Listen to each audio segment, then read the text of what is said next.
Hey there, Internet friends. This is Danielle Pierce, creator of Real Estate Profit Lab and your property preservation expert. And I'm coming to you with the next topic in our series, which is the name of our series is Cracking 100K in 2021. Obviously, we're talking about property preservation.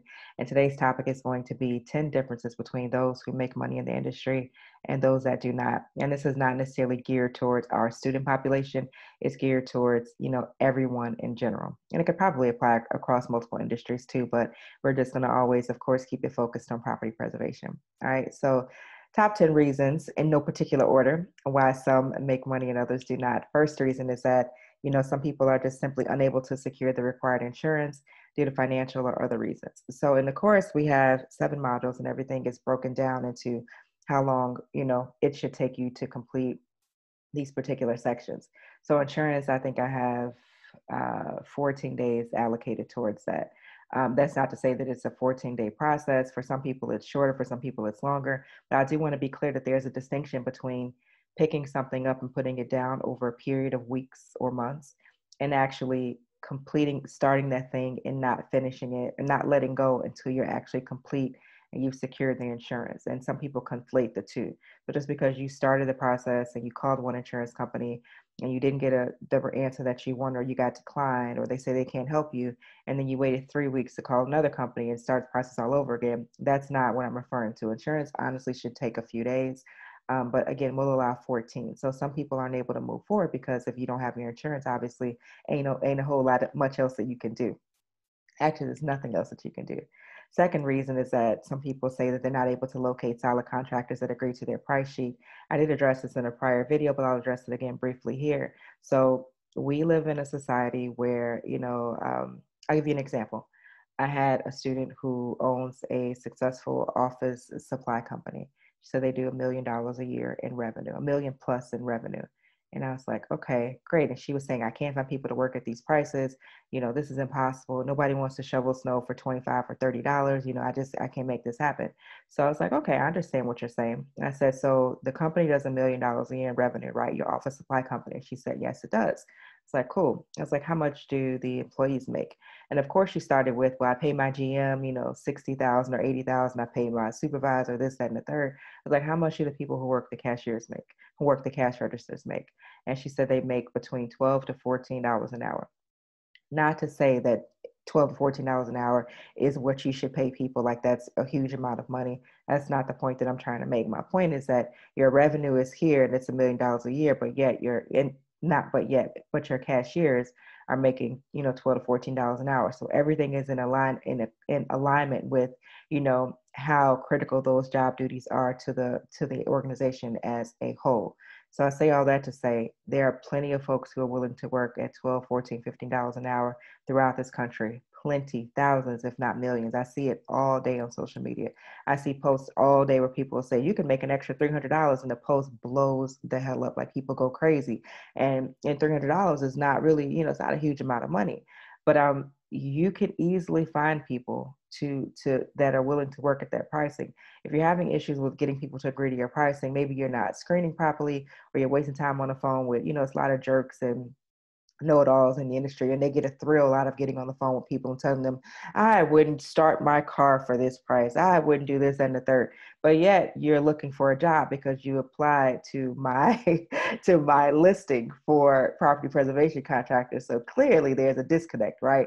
And you got folks, well, it cost me $200 just to get this truck out of the driveway. And they sell you all these stories and songs and whatever. Like, I don't pay those people any mind. And I encourage you, if you've been in this situation, let that stuff slide off your back like water. Those people are just capping and just talking because that's what they like to do. You ain't looking for those people. The minute you find out that the conversation, they're not willing to agree to the price point that you have, you just keep moving until you find somebody else who does. But most of you, or many of you, I should say, not most, get fixated on the fact that they told you no. And you're like, oh my gosh, they told me no. They told you no, what the hell with them? Like, just keep moving on. Like, it's not the end of the world. You're going to hear no a lot. So you might as well get used to it. All right. Third point is that some people don't make money in the industry because they have a fear of failure, fear of receiving work and being unable to submit it on time. they're scared of losing a contract, or they're just scared of the unknown in general. I get it. It's scary. You should be scared. Anything that you're doing that's brand new, that has this type of income potential and revenue potential and the ability to change the trajectory of your life, it's going to be scary. So the fear is, it's present. Some people respond to fear by going even harder. Some people respond to fear by, receding. So it just really depends on your personality. But the fact that you feel fear is not anything to be alarmed about. It's actually very normal and to be expected. All right. Fourth reason is that they're not able to obtain work in their desired coverage area. Sometimes this is due to saturation. Sometimes it's due to being in the middle of nowhere.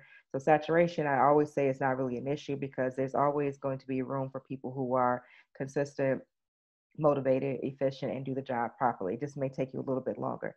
Now, if you're in the middle of nowhere, that's something that's going to be a little bit hard for you to change. You'll have to expand your coverage areas to cover some, some different counties that are not in the middle of nowhere. Depending upon the company that you're partnering with, there's more than one company to get a contract with. So maybe you just apply to other companies to get a contract. Maybe you expand your coverage area to include more urban areas. That's something that can be tweaked. But obviously, if you're in the middle of nowhere and there's no work there, then you have to change some things. All right. Next, reason why some folks make money and others do not is that they're trying to manage preservation with a very demanding full-time job. So I always say I'm very upfront about this in all the videos, the webinars, anything that I do. You're going to have some flexibility in your job.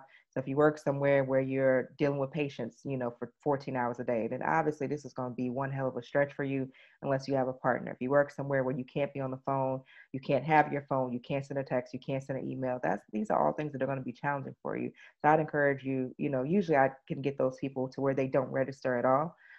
Because it's not going to be a good fit for you. It's going to require some time. Like, you don't need hours every day, but you do need some time to be able to get away to respond to a text or an email or just manage situations as they arise. Next up is that people don't make it in preservation because they're trying to manage preservation along with all things real estate. So they're trying to flip properties. They want to do tax liens. They want to do wholesaling.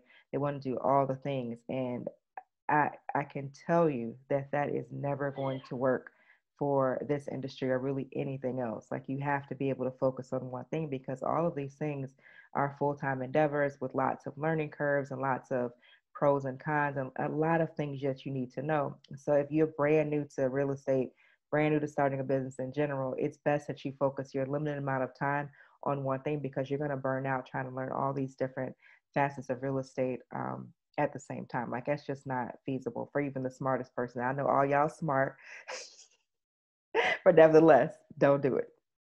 All right. Another reason people don't make it is that because they are unable to problem solve on the fly. I know that you want the answers to everything up front and you want to plan and you want to write it down. You want to have a Google Doc or an Excel file or a Word doc where you have a plan of action for everything or contingency plan for every hiccup that comes your way. But I can assure you that such a thing is impossible. It's not going to happen. And even if you did have it, it still would probably escape you once you encounter that problem in the field because it's brand new and the habit hasn't been formed yet to know what to do. So you probably will still be in a state of confusion, which is okay. It's okay to be confused. So if that situation occurs, you would ask the members in your group. Actually, most of the time you can go back to your vendor coordinator and ask them for clarity. You could ask members in the group. If you're a member of our private membership group, Property Preservation Insiders, you could ask a question on our weekly Q&A form, but there's always an out and nothing really is irreversible. So I just tell people, like, you got to be able to adjust on the fly and just know that you're not going to have a solution to every problem outlined up front. Like, such a thing is not possible with this really or with anything else. What else? Unrealistic expectations about how long it should take to obtain a contract, receive work, and hit your desired profit goal.